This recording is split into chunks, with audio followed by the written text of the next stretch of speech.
रोष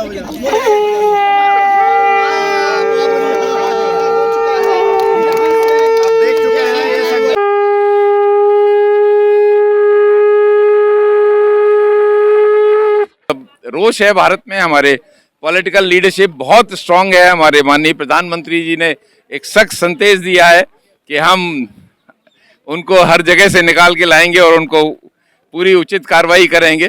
तो ये सब चीजें जो हैं भारत को एक मनोबल देती हैं, शक्ति देती हैं। हमारे sun Tzu ने, हमारे चाणक्य ने ये कहा है, the art of war is to win the war without fighting. तो इसलिए हमारी सेनाएं सशक्त हैं, सशस्त्र सेनाएं सक्षम हैं। और इन सब चीजों को जब हम देखते हैं तो मुझे पूरा विश्वास है कि सही समय पे सही तरह का हम एक्शन लेंगे और जो इस कुकृत्य के लिए जिम्मेदार हैं उनको सजा मिलेगी। आप मेडल लगाए हुए हैं बहुत सारे, क्या कहना चाहेंगे? अरे ये 40 साल की सर्विस में मैंने अर्न की है। मुझे बड़ा गर्व है इनके ऊपर और मैं समझता हूँ कि ये मेरी शान है। सबसे बड़ी ये जो एक कमाई है मेरी जीवन की वो यही है। ये मेडल के साथ आप इस जंतर मंतर की धरती से क्या संदेश देना चाहेंगे पाकिस्तान को? पाकिस्तान को तो यही कि होश में आ जाओ और सही रास्ते पे आ जाओ, नहीं तो तुम नेस्त नाबूद हो जाओगे। पाकिस्तान का विश्व के पटल पे नाम नहीं रहेगा क्योंकि इसका केवल नाम पाक है, बाकी सब हरकतें नापाक हैं। ये बहुत ही गलत तरीके से गलत दिशा में जा रहा है और अगर इस तरह बढ़ता रहे तो वो नहीं रहेगा। बहुत जल्द बलूचिस्तान जाएगा, बहुत जल्द गिलगित बाल्टिस्तान जाएगा, बहुत जल्द खैबर पख्तूनख्वा जाएगा, बांग्लादेश जैसी हरकतें देखने को मिलेगा पाकिस्तान। वो बांग्लादेश की हरकत तो जो पाकिस्तान की नहीं थी, इनके जो जनरल्स थे उन लोगों की थी और उसका भुगतान एक अलग देशों के हुआ और यही आगे भी होगा। ये बार बार धर्म के आड़ में वार करते हैं ये लोग। धर्म कोई धर्म नहीं सिखाता इस तरह की गलतियां करना। ये मानवता के अगेंस्ट है कि आप किसी का धर्म पूछें, उसके वस्त्र उतरवाएं, कलमा पढ़वाएं और वो नहीं पढ़ पाए तो आप उसको मार दें। ये तो मानवता के अगेंस्ट है, इनह्यूमन है। ये आतंकवाद नहीं है, इस बियॉन्ड आतंकवाद। बहुत बड़ी बात कह रहे हैं और हमारे देश के सैनिक है, ये आन बान और शान है हमारे देश के और हम लोग इनके फॉलोअर हैं। ये हमारे सैनिक है, हम लोग इनके फॉलोअर है और हमारे देश का जो सैनिक है उनके साथ खड़ा है। देश के जो निर्णय होगा उसके साथ।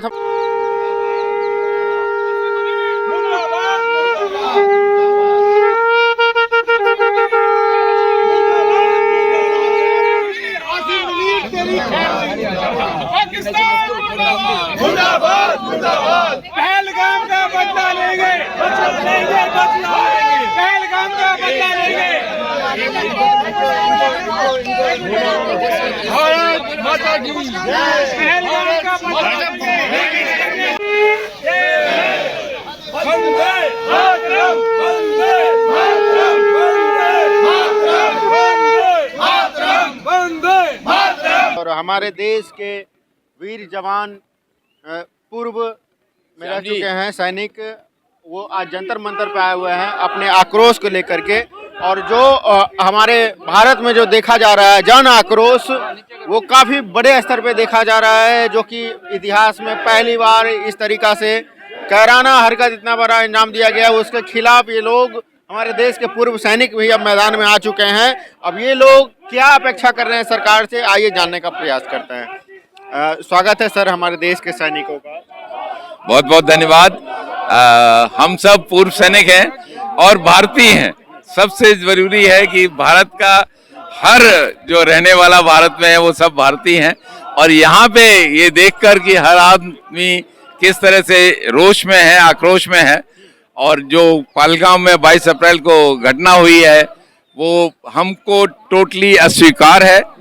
और इसके लिए पाकिस्तान ने, क्योंकि इसमें कोई संदेह नहीं है कि ये सब पाकिस्तान की तरफ से उनके जनरल साहब का वो एक बहुत ही एक निंदनीय जो भाषण था उनके प्रवासी पाकिस्तानियों के समक्ष, जिसमें उन्होंने टू नेशन थ्योरी और हिंदू मुसलमान के ऊपर बात की। ये मैं समझता हूँ किसी भी फौजी के लिए इससे बड़ी निंदा की बात नहीं हो सकती। मैंने नहीं आज तक सुना किसी ऐसे चीफ को बातें करते हुए। तो इन सब चीज़ों की वजह से पूरा। पूर्व सैनिक भी रह चुके हैं, आपका अनुभव भी काफ़ी है, आपको क्या लग रहा है किस प्रकार की कार्रवाई हो सकती है? कार्रवाई मल्टी प्रोंग्ड होगी। शुरुआत हो चुकी है डिप्लोमेटिक लेवल पे, सिंधु जल समझौता हेल्ड इन अबेयंस किया गया है। हमारी जो डिफेंस अटैची को बुला लिया गया है, उनके नागरिकों को, और हमारे नागरिक वापस आ रहे हैं। ये सब चीजें शुरुआत है। इसके अलावा पॉलिटिकल लीडरशिप, पॉलिटिकल, इकोनॉमिक और लास्ट में मिलिट्री, ये सब एक्शन होंगे। मल्टी लेवल, मल्टी प्रोंग और मल्टी डिसिप्लिनरी एक्शंस होंगे। बार बार हमारे देश के प्रधानमंत्री बोलता है कि हमने खुली छूट दे चुकी है सेनाओं को, और आज की मीटिंग में जो निकल के आई हैं बातें कि प्रधानमंत्री जी बोल रहे हैं तीनों सेनाओं को हमने खुली छूट दे दी है, जगह चुनो, जमीन चुनो, जैसे करना वैसे करो। खुली छूट का जो आप सही में कि जिस तरह से एक्शन लेना है, कहाँ हम क्या करना है, किस समय करना है, किस तादाद में करना है, किस प्रकार से करना है, इसकी छूट प्रधानमंत्री जी ने हमारे सशस्त्र सेनाध्यक्षों को दी है।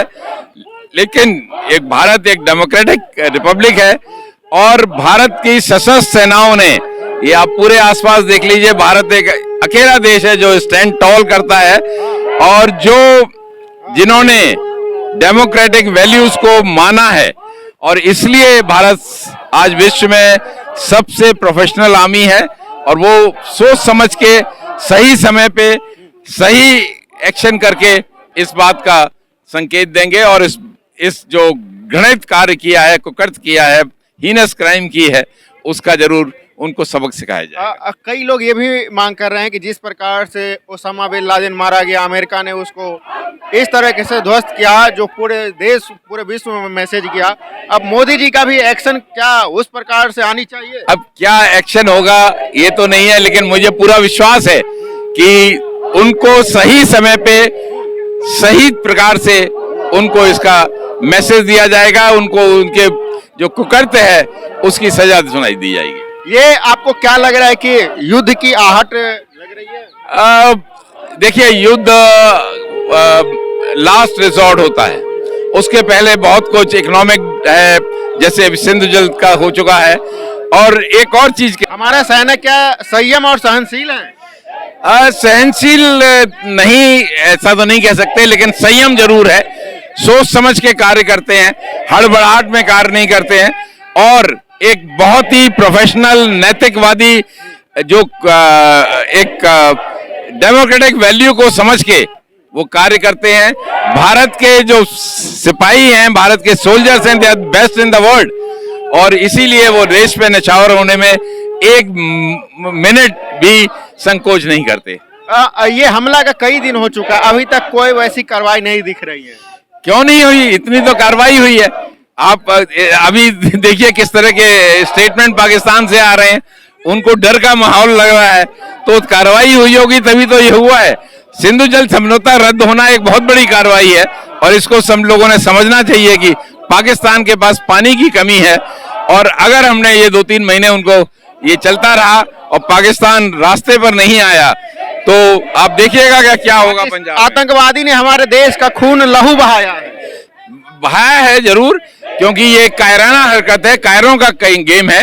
ये लो कॉस्ट ऑप्शंस हैं। आप 3 आदमी को इंडोक्ट्रिनेट करके, नशा पिला के और ट्रेन करके आप भेज देते हैं, वो बम फोड़ देते हैं। ये कोई साहसी और वीर बलिदानियों का काम नहीं है। विशेष सेवा मेडल राष्ट्रपति द्वारा दिया जाता है। हाँ। ये अति विशेष सेवा मेडल ये भी राष्ट्रपति कलाम साहब ने दिया था। अच्छा जी। हाँ।